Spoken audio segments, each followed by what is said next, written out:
Les petits Gaulois, vous avez déjà mangé du pâté de ragondin? On le prépare ensemble si ça vous dit.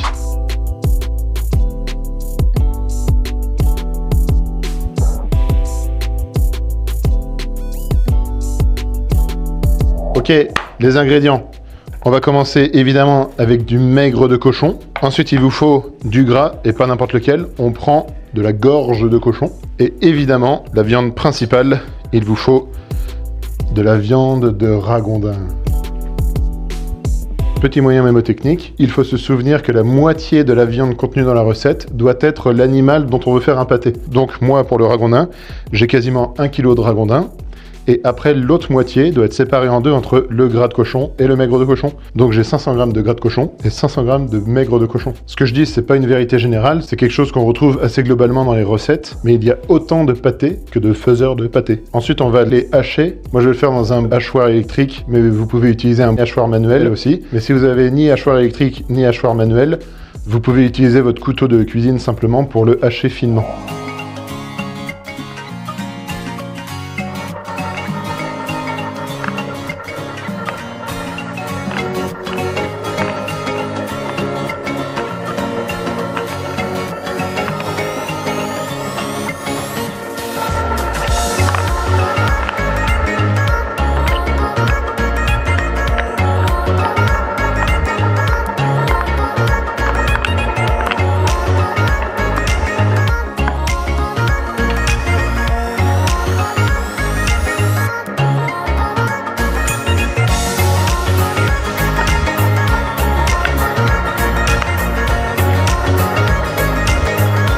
Là, on a nos 3 viandes, donc la viande de ragondin qu'on a hachée sur le dessus, le gras en dessous et le maigre de porc en dessous encore. Manger du ragondin, ça débecte un petit peu et je peux comprendre que ça vous débecte, mais il ne faut pas oublier une chose, les petits Gaulois, c'est que le ragondin, c'est un herbivore et qui est en plus très compliqué sur la nourriture. C'est-à-dire qu'il va aller sélectionner que les meilleures plantes. Et donc sa viande, en fait, est très saine. Un petit conseil si vous avez du mal, dépioter la viande du ragondin et congelez-la. Déjà, ça va finir de tuer la leptospirose. Et en plus de ça, ça va vous faire une coupure psychologique qui fait qu'après, vous n'avez plus l'impression de travailler de la viande de ragondin. Bon, c'est ma petite astuce, ça marche ou ça marche pas. En tout cas, pour moi, ça a marché. On continue la recette? Allez.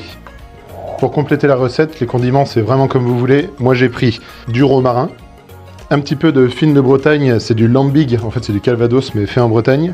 Des petits oignons roses de Roscoff. Je rajoute un petit peu de graisse de canard dedans aussi. Du persil haché frais. Des œufs pondus ce matin par mes petites poules. De l'ail fumé. Bien sûr je mets pas tout, hein, je mets juste 1 ou 2 têtes d'ail. Mon petit piment d'Espelette. Ça c'est mon petit secret, c'est de l'huile de courge. C'est vraiment super bon. Et pour les épices, pour remplacer le 4 épices, j'ai de l'épice spéciale gibier. C'est très bon. J'ai un petit peu de sel de Guérande. Allez, une fois que j'ai tous mes ingrédients, je vais pouvoir les mettre dans mon hachoir. Ça va pousser la viande qui reste. Et ensuite, je vais mélanger tout ça.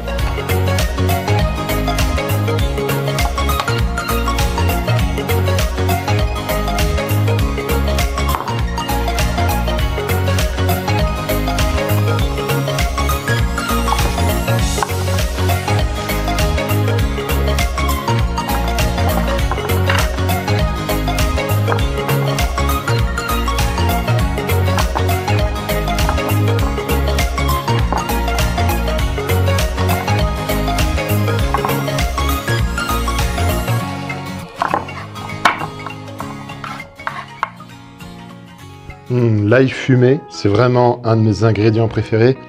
J'adore l'odeur. L'odeur de l'ail et du fumé, c'est vraiment unique comme odeur. C'est quelque chose qu'on ne retrouve dans aucun autre ingrédient.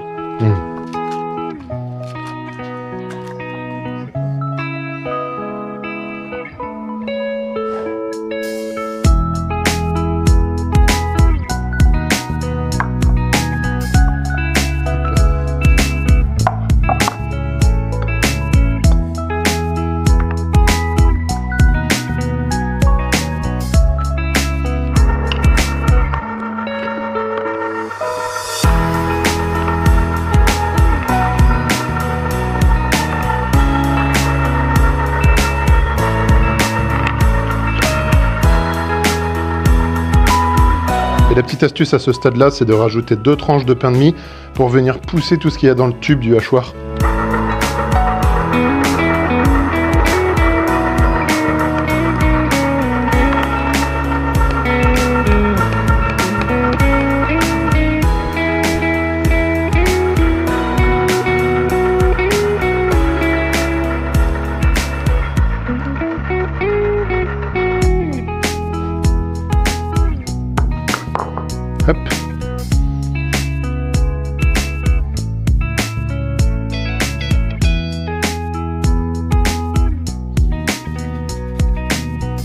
épices pour gibier, si vous me demandez ce qu'il y a dedans. Il y a des baies de genièvre, du piment, du poivre noir, de la coriandre, des feuilles de laurier, écorce d'orange, zeste de citron, panais, clou de girofle, gingembre, poireau, oignon, etc.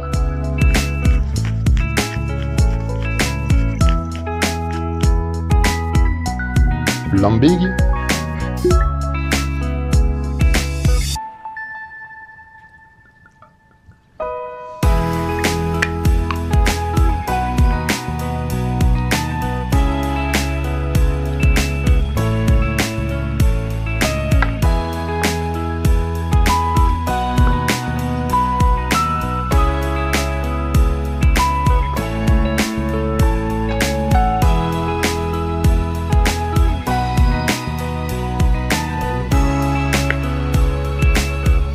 Et vous avez votre préparation de pâté de ragondin. Magnifique, non? Et à ce stade, les petits Gaulois, les marches à suivre sont les suivantes. Je vais d'abord filmer mon bac gastro pour le laisser reposer toute une nuit au frais. Le lendemain, je fais bouillir de l'eau dans laquelle je mets mes bocaux et les élastiques des bocaux afin qu'ils se stérilisent. Ça, c'est une étape très importante à ne surtout pas négliger parce que sinon, vous pouvez développer du botulisme dans vos bocaux et ça, c'est vraiment à éviter. Ensuite, quand vos bocaux sont stériles, vous les séchez bien et vous pouvez alors mettre votre préparation à l'intérieur. Vous la remplissez quasiment jusqu'en haut, vous laissez 1 cm d'espace au-dessus et là vous les empilez dans votre faitout. Attention, il ne faut pas que le bocal qui se trouve tout en dessous du faitout touche la plaque du faitout. Il faut la surélever et pour ce faire, j'ai une petite grille en acier qui va me permettre de séparer le bocal de la plaque. Sinon le feu chaufferait trop fort et ça pourrait casser votre verre. En parlant de casser du verre, il ne faut pas que vos bocaux s'entrechoquent, donc vous pouvez les entourer aussi de différents linges ou serviettes propres, ça n'empêchera pas de bouillir et de cuire votre pâté. Ensuite, vous laissez porter à ébullition votre faitout. Quand votre eau arrive à ébullition à 100 degrés, vous comptez 3 heures de cuisson à 100 degrés sans éteindre votre feu. À la fin des 3 heures, vous éteignez le feu et là vous laissez l'eau pendant plusieurs heures refroidir à l'intérieur avec vos bocaux. Ensuite, vous sortez les bocaux et vous les laissez à température ambiante. Bon et alors les petits amis, une nuit s'est passée, on va voir ce que ça donne dans le faitout. On va retirer les pots et essayer d'en déguster. Et hop là!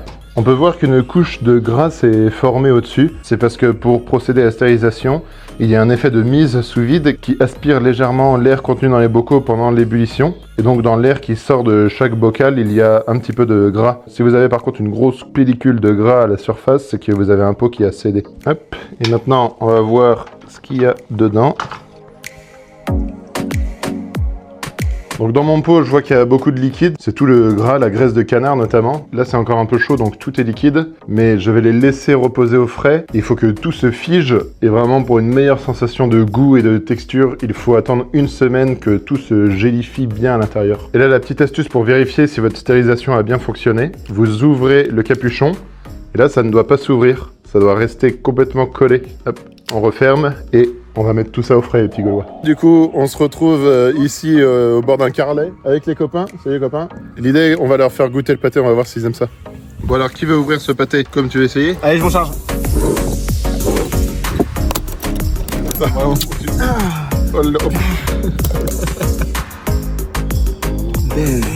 Allez. Test numéro 1. C'est même pas ce qu'il y a dedans.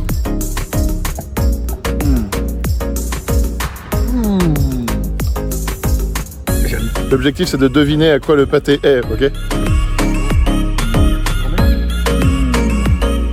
C'est une viande originale?